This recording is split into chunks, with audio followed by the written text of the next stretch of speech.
Anda sekalian. Semoga tetap sehat dan tetap semangat belajar dari rumah.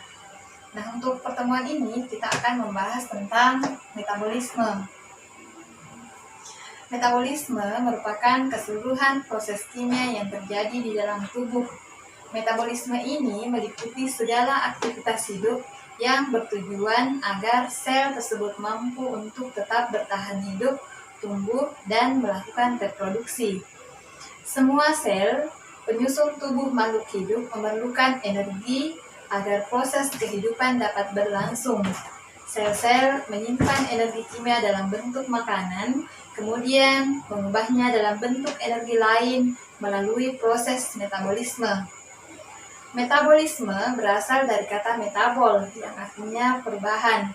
Nah, di dalam metabolisme ini ada dua proses yang terjadi, yaitu proses anabolisme dengan proses katabolisme. Proses anabolisme biasa disebut sebagai reaksi penyusunan, yaitu penyusunan senyawa kompleks dari senyawa-senyawa sederhana. Contohnya adalah proses fotosintesis. Nah, kalau masih diingat, bagaimana reaksinya fotosintesis? Nah, reaksi fotosintesis ini membutuhkan CO2 dengan H2O, kemudian akan membentuk karbohidrat dengan oksigen. Jadi dari senyawa sederhana berupa karbon dioksida dengan air itu akan membentuk senyawa kompleks, dalam hal ini karbohidrat. Kemudian reaksi katabolisme itu adalah reaksi penguraian senyawa kompleks menjadi senyawa-senyawa sederhana. Contohnya adalah proses respirasi yang menguraikan C6H12O6 atau karbohidrat menjadi senyawa sederhana, dalam hal ini CO2 dengan H2O. Kedua proses metabolisme yaitu anabolisme dengan katabolisme merupakan reaksi enzimatis. Artinya, prosesnya melibatkan enzim. Dalam tubuh organisme, enzim berperan sebagai biokatalisator. Artinya, enzim dapat meningkatkan kecepatan reaksi kimia, tapi senyawa tersebut tidak ikut bereaksi. Di dalam reaksi kimia tersebut, enzim tidak mengalami perubahan bentuk dan tidak mempengaruhi kesetimbangan reaksi. Berdasarkan komponen penyusunnya, enzim dibedakan menjadi dua, yaitu enzim sederhana jika hanya disusun oleh protein saja. Kemudian yang kedua, enzim kompleks atau biasa juga disebut sebagai enzim konjugasi atau biasa disebut sebagai holoenzim. Komponennya ada dua.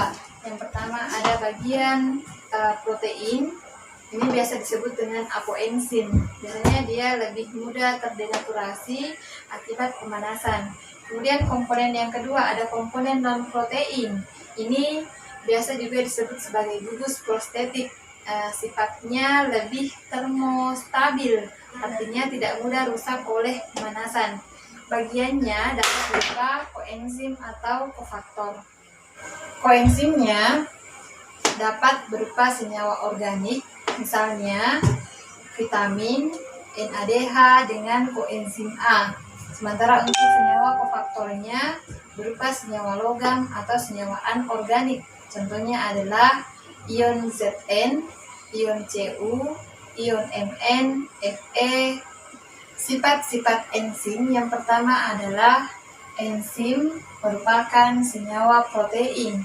Nah, karena enzim ini merupakan senyawa protein, maka sifatnya sama dengan protein, yaitu dipengaruhi oleh suhu dan pH. Pada suhu tinggi, enzim ini akan mengalami denaturasi. Kemudian pada suhu rendah, enzim akan bersifat inaktif. Kemudian sifat yang kedua, bentuknya berupa koloid. Nah, koloid itu merupakan campuran dua senyawa yang sifatnya heterogen. Kalau dalam kehidupan sehari-hari, contoh koloid misalnya santan, susu, sabun dengan mentega. Kemudian sifat yang ketiga, bekerja secara spesifik. Artinya enzim hanya bekerja untuk satu substrat. Nah, diambil satu contoh, misalnya enzim amilase, maka enzim ini hanya mengubah amilu menjadi maltosa. Ataukah enzim maltase, dia hanya mengubah maltosa menjadi glukosa. Kemudian sifat yang ketiga, bekerja secara bolak-balik. Nah, artinya enzim ini tidak mempengaruhi arah reaksi. Enzim mengkatalisis perubahan suatu senyawa menjadi senyawa yang lain, tapi dia bisa mengkatalisis senyawa tersebut menjadi senyawa bentuk semula. Kemudian sifat yang ketiga, dapat bereaksi dengan substrat berupa asam atau basah. Kemudian dapat digunakan berulang kali selama belum rusak. Kemudian sifat berikutnya diperlukan dalam jumlah yang sedikit. Nah, untuk mekanisme kerja enzim, seperti yang terlihat pada grafik, bahwa enzim ini meningkatkan kecepatan reaksi dengan menurunkan energi aktivasi. Nah, apa yang disebut dengan energi aktivasi? Energi aktivasi itu adalah keseluruhan energi yang dibutuhkan untuk berlangsungnya suatu reaksi kimia. Ada beberapa teori yang menjelaskan tentang cara kerja enzim. Yang pertama, ada teori gembok dan kunci, di mana teori ini menjelaskan bahwa enzim diumpamakan sebagai gembok, sedangkan substrat diumpamakan sebagai kunci. Substrat dapat berikatan dengan enzim jika enzim memiliki sisi aktif sebagai tempat melekatnya substrat. Hubungan antara enzim dan substrat dapat terjadi pada sisi aktivasi dan hubungan tersebut membentuk ikatan yang lemah. Kemudian teori yang kedua, ada teori ketepatan induksi yang dikemukakan oleh Daniel Koslan, yang menyatakan bahwa sisi aktif enzim itu sifatnya fleksibel. Jadi sisi aktifnya ini bisa berubah menyesuaikan bentuk substrat yang ada, dan ini merupakan teori yang menggambarkan bagaimana mekanisme enzim yang sesungguhnya. Faktor-faktor yang mempengaruhi kerja enzim, yang pertama ada suhu. Seperti yang terlihat di grafik, bahwa pada suhu 0 derajat Celcius atau di bawahnya enzim bersifat inaktif. Akan tetapi pada suhu tersebut enzim tidak mengalami kerusakan.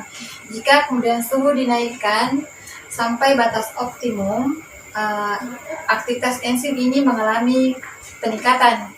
Setiap enzim mempunyai suhu optimal yang spesifik, tapi secara umum enzim ini bekerja optimal pada suhu 35 sampai 40 derajat Celcius. Adapun bakteri yang hidup di air panas, maka enzimnya bekerja maksimal pada suhu 70 derajat Celcius. Nah, jika suhu sudah melewati batas optimum, maka enzim dapat mengalami denaturasi atau kerusakan. Akibatnya, enzim tidak bisa berfungsi sebagai katalis lagi.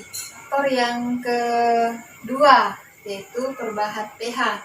Nah, seperti yang terlihat pada grafik, bahwa setiap enzim mempunyai pH optimum yang spesifik. Sebagai contoh, diambil enzim tialin yang bekerja pada pH netral. Kemudian adapun enzim pepsin bekerja pada pH asam. Kemudian enzim tripsin bekerja pada pH basah. Nah, perubahan pH ini bisa menyebabkan perubahan sisi aktif enzim. Akibatnya substrat pasti tidak bisa berikatan dengan enzim. Kemudian perubahan pH juga bisa menyebabkan terjadinya denaturasi, sehingga aktivitas enzim bisa menurun. Faktor yang ketiga, ada konsentrasi enzim. Nah, peningkatan konsentrasi enzim akan meningkatkan kecepatan reaksi hingga mencapai konstan. Kecepatan konstan tercapai jika semua substrat sudah terikat oleh enzim. Ada zat penggiat atau biasa disebut sebagai aktivator, yaitu zat yang memacu kerja enzim. Bisa berupa garam-garam dan logam alkali dalam kondisi encer. Kemudian aktivatornya bisa berupa ion logam seperti Ca, magnesium, nikel, mangan, dan klor. Faktor berikutnya ada zat-zat penghambat atau namanya inhibitor, yang merupakan molekul atau ion yang menghambat kerja enzim. Nah, inhibitor ini ada dua bentuk, ada inhibitor reversibel dengan inhibitor irreversibel. Untuk inhibitor reversibel ada inhibitor kompetitif. Nah, yang dimaksud dengan inhibitor kompetitif artinya bahwa bentuknya sama dengan bentuk substrat. sehingga terjadi persaingan antara inhibitor dengan substrat untuk bisa berikatan dengan sisi aktif enzim. Inhibitor ini bisa diatasi dengan penambahan substrat. Inhibitor yang kedua ada inhibitor non-kompetitif. Artinya, inhibitor non-kompetitif ini terikat pada sisi allosterik enzim sehingga sisi aktif enzim berubah. Akibatnya, substrat tidak dapat berikatan dengan sisi aktif enzim. Inhibitor ini tidak dapat dihilangkan walaupun dengan menambahkan substrat. Nah, contoh inhibitor non-kompetitif adalah ion Hg2+ dengan ion Pb2+. Inhibitor irreversible. Inhibitor ini berikatan secara kuat dengan sisi aktif enzim. Akibatnya, bentuk enzim menjadi berubah. Hal ini mengakibatkan aktivitas katalitik enzim menjadi berkurang. Hambatan ini disebabkan oleh adanya proses destruksi atau modifikasi pada gugus enzim. Demikianlah tadi pemaparan tentang enzim. Jadi tadi sudah dijelaskan apa itu enzim, bagaimana sifat-sifatnya, kemudian bagaimana mekanisme kerjanya, kemudian teori yang menjelaskan tentang mekanisme kerja enzim, kemudian terakhir pembahasan tentang faktor-faktor yang mempengaruhi kerja enzim. Semoga Anda bisa memahami. Kalaupun ada yang tidak jelas dan ada yang ingin ditanyakan, silahkan ajukan pertanyaannya di forum Google Classroom-nya. Assalamualaikum warahmatullahi wabarakatuh.